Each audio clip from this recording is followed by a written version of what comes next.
Hey everyone, today we are going to tackle one of the most useful tools in the entire English language. We're going to break down the present perfect tense, and I promise, by the end of this, you'll be using it confidently in your very next conversation. So, let's think about this for a second. How do you talk about something you did in the past that, well, still matters right now? Like you've finished your breakfast, so you're not hungry anymore, or you've had some coffee, and now you're feeling all energized. See that link between the past and the present? That's what we're talking about. And yep, English has a fantastic tool just for this. All right, so here's our game plan. First, we'll get that core past-present connection. Then we'll look at how to actually build the sentences.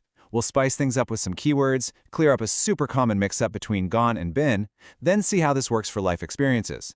And of course, we'll wrap up with a little challenge for you. Okay, let's dive right in. Section 1, the past-present connection. You're about to see why this tense is such a game changer. Okay, so this is the absolute core of it. The present perfect is like a bridge. It connects something that happened back there, in the past, with what's going on right here in the present. It's not just about what you did, it's about the result. It's the answer to that all-important question, okay, so what? Let's take a super simple, everyday sentence. I have had my breakfast. Sounds basic, right? But what is it really saying? This is where you see that bridge in action. The past action, you finished eating. It's over. The present result, you're not hungry now. That link right there, that's the magic of the present perfect tense. All right, so now that we know why we use it, let's figure out how to build it. And the great news is, it's actually really simple. There's a basic formula we can follow. It's literally just 3 easy steps. First, you pick your subject. I, you, he, she, whatever. Second, you add a little helping verb, either have or has. And third, you pop in the past participle of the main verb, like eaten or cleaned. Easy, right? Let's look a bit closer at that second step. Okay, have versus has. This is super easy. It all just depends on who you're talking about. If it's I, you, we, or they, you're going to use have. If it's he, she, or it, you use has. That's it. That's the whole rule. And now for that third piece of the puzzle, the past participle. For most verbs, the regular ones, it's a piece of cake. You just add ed. So clean becomes cleaned. But then you've got the irregular ones. Those are the rebels. They change their form completely, like eat becomes eaten. Now these are the ones you kind of just have to memorize, but honestly, you'll pick them up in no time, I promise. Awesome. So you've got the basic formula down. Now, let's level up and add some powerful little keywords that make our sentences way more precise. Okay, these 3 words, just, already, and yet, are going to be your new best friends. Think of it like this. Just is for things that happened like a second ago. Already is for when something happens sooner than you thought. And yet is for things we're still waiting for, usually in questions and negatives. Let's see how they work. So in a sentence like, I haven't eaten lunch yet, see how yet creates a sense of expectation? It means I expect to eat lunch. It's on my to-do list, but it just hasn't happened. Yet. That's why it's perfect for negative sentences and for questions too, like, hey, have you finished that report yet? And then there's just. When you say, I have just received a message, it's like putting a little timestamp on it that says immediate.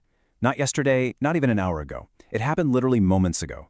It really punches up the immediacy. Okay, let's tackle a really common sticking point, one that trips up a lot of people.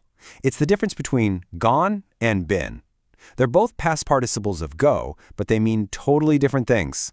Let's clear this up once and for all. It's actually super simple when you break it down. Gone means someone went somewhere and they're still there. Been means they went somewhere and they've come back. So if you say he has gone to the store, he's in the store right now. But if you say I have been to the store, it means you went and now you're home. The key is, are they back yet?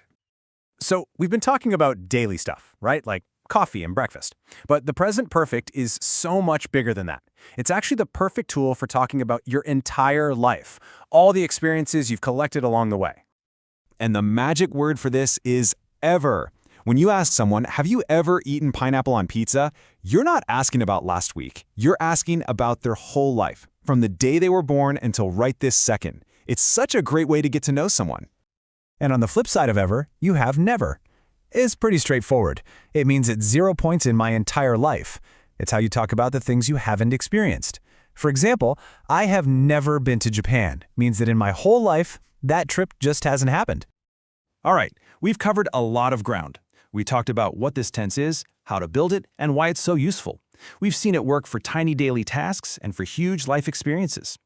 So let's put a bow on this and get you ready to practice. If you need a really simple way to remember all this, think of the present perfect like a mental to-do list for your day or even your life. When you say, I have checked my emails, it's like check, task done. When you say, I haven't eaten lunch yet, that item is still open on your list. It's a great way to track what's done and what's not, when it all still matters now. So let's boil it all down. If you walk away with anything, make it these 4 things. 1, it's a bridge from the past to the present.